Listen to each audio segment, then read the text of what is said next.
मेरा गांव मेरा देश देखते रहिए आपका संदेश। ताजा खबरों के साथ हवा सिंह चहल। हेलो दोस्तों, नमस्कार। मैं हवा सिंह चहल, संपादक आपका संदेश। दोस्तों, हरियाणा का राजनीतिक इतिहास में अभी कांग्रेस पार्टी पर चर्चा चल रही है और टॉपिक है असली और पुराना कांग्रेसी कौन। तो इसमें चौधरी भूपेंद्र सिंह हुड्डा और चौधरी भजनलाल, इन दोनों का कॉम्बिनेशन में आपको बता रहा हूं कि असली कांग्रेसी कौन। क्योंकि अब भी मेरे पास कई मित्रों के कमेंट आते हैं, कोई कहे भजनलाल बड़ा कांग्रेसी था, कोई कहे हुड्डा बड़ा कांग्रेसी था। तो अभी मैं उस संदर्भ में जाके और बैकग्राउंड में आपको बताना चाहता हूं। चौधरी भजनलाल, मैंने हुड्डा साहब के बारे में तो कल बता दिया था, आज और बताऊं मैं चौधरी भजनलाल के बारे में। चौधरी भजनलाल मार्च 1977 में, जब जनता पार्टी की पूरी लहर थी और इमरजेंसी के बाद बड़े बड़े नेता सभी जेलों में चले गए थे और जेल में ही जनता पार्टी का गठन हुआ था। तो उसके बाद जब वो लहर बनी तो उससे पहले चौधरी भजनलाल कांग्रेसी थे। लेकिन मार्च 77 में जनता पार्टी की लहर से प्रभावित होकर चौधरी भजनलाल अपने बुरे दिनों को देख के डरने लग गए कि भाई तो माड़े दिन आऊंगे। तो वो सीधे से CFD बना के अपनी अलग और वो जनता पार्टी में कूद गए थे। वहां मंत्री भी बने, कोऑपरेटिव मिनिस्टर बने थे चौधरी देवलाल की सरकार में। और बाद में फिर वो किस ढंग से मुख्यमंत्री बने थे वो भी सारा आपको पता है। और जब जनता पार्टी का जहाज डूबता दिखाई दिया तो 26 जनवरी 1980 को पूरा मंत्रिमंडल के साथ तत्कालीन प्रधानमंत्री इंदिरा गांधी की वो लहर देख के ना गए, अब भाई तो इंदिरा गांधी की चौधरानी है।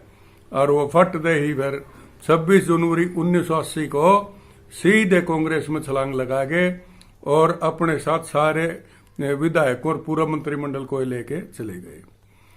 तो पुण्य कांग्रेस में प्रवेश पाया कि नहर भूपेंद्र सिंह हुड्डा ने कांग्रेस की खट्टी लस्सी पी है, मलाई नहीं खाई, ये बात वो कहते हैं कांग्रेसी।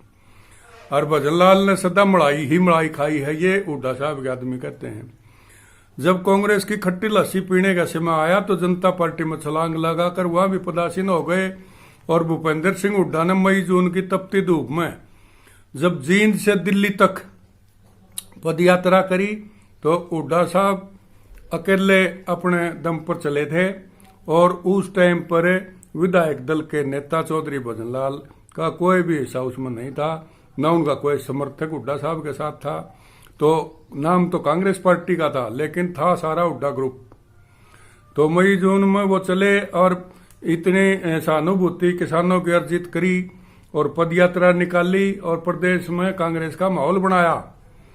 तो चाहिए तो था उनका धन्यवाद करना हाईकमान ने, लेकिन वहां तगड़मबाजों ने क्या किया, तगड़मबाजी का ऐसा फल मिला कि इन दोनों का जब रोड़ा होया तो भजनलाल ने गोटी फिट करके ये तो पदयात्राओं में घूमते रहे और वो अपना हाईकमांड में अपने आदमी बनाया कि खुद तो अध्यक्ष बन गया और हुड्डा साहब को सिर्फ विधायक दल का नेता समित कर दिया। यानी कि जिसको इनाम मिलना था वो तो रह गया और जिसको मतलब नीचे लेना चाहिए था वो अध्यक्ष जा बैठा चौधरी भजनलाल। तो जय तय बड़ा कांग्रेसी कहे हैं भाई, इस तरह की तकड़मबाजी कह लो, चाहे या राजनीति कह लो, चाहे या सूझबूझ कह लो। तो भाई यूं था सारा मामला इनका। और 2002 का वर्ष किसानों के लिए बहुत दुर्भाग्यपूर्ण था। एक तरफ तो जड़ा भाई ये 3 तो कांड हुए किसानों पर लाठीचार्ज के, गोली कांड हुए, कंडेला नगुरा गुलकणी में पुलिस कल्ला भिड़ंत हुई, 9 नौजवान मारे गए उनमें। और उसके बाद फिर हरियाणा समेत देश के 10 राज्यों में भयंकर सूखी स्थिति का सामना करना पड़ा।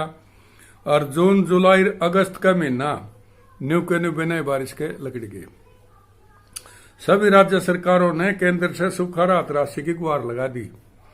और केंद्र में उस टाइम पर चौधरी अजीत सिंह कृषि मंत्री थे, हरियाणा के मुख्यमंत्री थे चौधरी ओम प्रकाश चौटाला। तो यहां भी आपस में इन दोनों का 36 का आंकड़ा है करता। मुख्यमंत्री चौटाला साहब ने केंद्र से सहायता राशि प्राप्त कर अजीत सिंह का श्रेय लेने में दिक्कत थी, क्योंकि इनकी बुनियाद नहीं कर दी। तो चौटाला साहब ने न्यू चाहा भाई सेंटर से पैसा आ गया तो नाम होगा अजीत सिंह का, और इस बात में फिर उनसे कोई मदद नहीं मांगी। यहाँ थोड़ी सी उन्होंने किसानों की हमदर्दी की तरफ ध्यान नहीं कराया, और किसान गिरदौरी के अनुसार था 74% सूखे की रिपोर्ट केंद्र सरकार के जो अधिकारी अजीत सिंह ने भेजे थे, उन 74% की रिपोर्ट बनाई थी। और उस रिपोर्ट का आने से पहले चौटाला साहब ने अपनी टीम भेज के ने सिर्फ 18% यानी 4 गुना कम, उन 74% सूखा दिखाया था, इन 18% दिखाएगी। और उस केंद्र की घोषणा तो पहले मुआवजा बंटवा दिया, किसी ने 500 मिला, किसी ने 700 मिला, कोई 200 में रहेगा, कोई 100 में, कोई 50 में। तो भाई ये करके इस तरह, और ये कहावत सी होगी अकबर 2 मुल्लाओं की लड़ाई में मुर्गी हराम होगी, यानी कि चौटाला साहब की अजीत सिंह की बात बने नहीं थी, लेकिन किसानों का नुकसान हुआ इस बात में।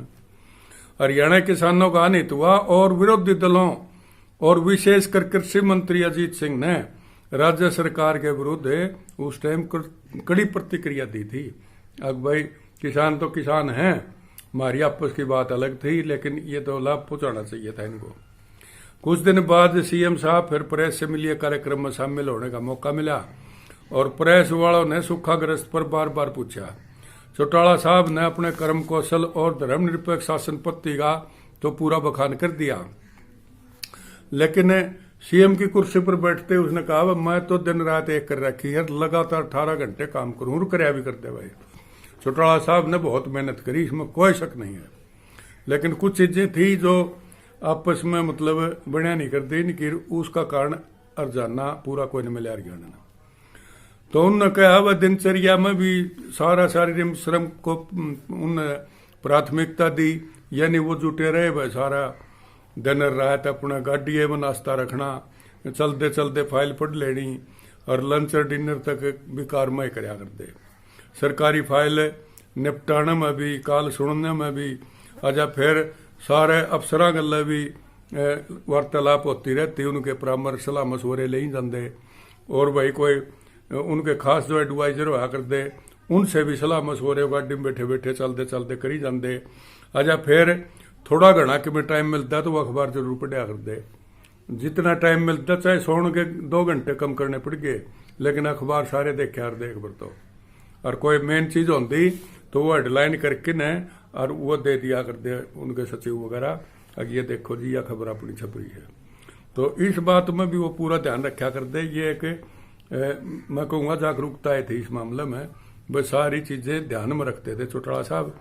और फिर वो बाहर का पूंजी निवेश कराने के लिए भी उनने पूरा जोर ला रखा था, कुछ नए टैक्स भी लगाए, यानी बजट ठीक कर दिया था हरियाणा का। और फिर कई सरकारी विभाग जिनने सफेद हाथी बोलिया करते, अब वही खाम खा गए हैं बिना मतलब के, इनका तो कोई काम में कोई नहीं, खाम खा इन तनख्वाह देनी पड़ रही है। MITC वगैरह थे, कई फैक्ट्री थी बड़े बड़े, कोई एफेड का स्पिनिंग मिल था, तो इस किस्म के थे, चुंगी वाला था। तो ये इस तरह इनने कहा भाई इनका आकार छोटा कर दो, और कर्मचारी जो फालतू है छुट्टी करो, इनकी छटनी करके न जो समायोजित करेंगे उन्हें समायोजित कर दो, बाकी छुट्टी कर दो, क्यों काम का दंड कर रखा है। तो इस किस्म से वो काम करने में कोई कमी नहीं छोड़ी। लेकिन इस दौरान उन्होंने पूंजी निवेश कर सारे अपने वो करे। तो बाकी अगला अंक में आपको अगली बात बताऊंगा। अगर आपने आपका संदेश चैनल सब्सक्राइब नहीं कराया तो इसको सब्सक्राइब कर लो, और भाई आपने अच्छा लगा तो इसने लाइक कर दो, और भाई शेयर कर दिया करो, आपके सिवाय दूसरे भी इसने सुने। और भाई यो हरियाणा का इतिहास है, यो राजनीति के बारे में बड़ी बारीकी से आपको पता लगना चाहिए, और आने वाली पीढ़ी खासकर उनको भी ज्ञान होना चाहिए वह हरियाणा क्या था, कैसे कैसे नेता हुए हैं, और वह इनकी क्या क्या कारगुजारी है उनके बारे में। ये तो सिर्फ कमेंट पढ़ ले हैं, कमेंट तो यहीं तक सीमित है। एक दोस्त ने आज भी कहा हुड्डा कद पुराना कांग्रेसी हो गया, ये तो बिला काला राजनीति में, उनको यही नहीं पता ये 1912 थे, इसका दादा कांग्रेसी था बना था और जलदारी छोड़ गई। तो ये चीजें लोगों को पता ही नहीं है, गुमराह कर देते हैं। ये तो काला था, ठीक है, ये तिगड़मबाज कौन था, ये पाछा तिगड़मबाजी भी दिखाई, और वह चीफ मिनिस्टर भी बनया, और वो जनरल शरीखा ने पार्टी के अंदर मतलब हराया की बनया, दोबारा चीफ मिनिस्टर बनया जब, अजा फिर दोबारा फिर तिगड़मबाजी करी, इन्हें हजका बनाई, इनके 6 MLA जीते। भजनलाल का फिर वो PhD वाला सिस्टम इसने फैल कराया, वो 6 मत 4 ने फिर लेके सरकार बनाया गया। तो फिर कैसे कहें भाई ये कमजोर है। तो ये चीजें सारी मैं आपको बताता रहूंगा। तब तक के लिए अगले अंक का इंतजार करें। आज आपने भाग 28 में ये सुना है, 29 भाग में जल्दी प्रस्तुत करूंगा। तब तक के लिए नमस्कार, जय हिंद।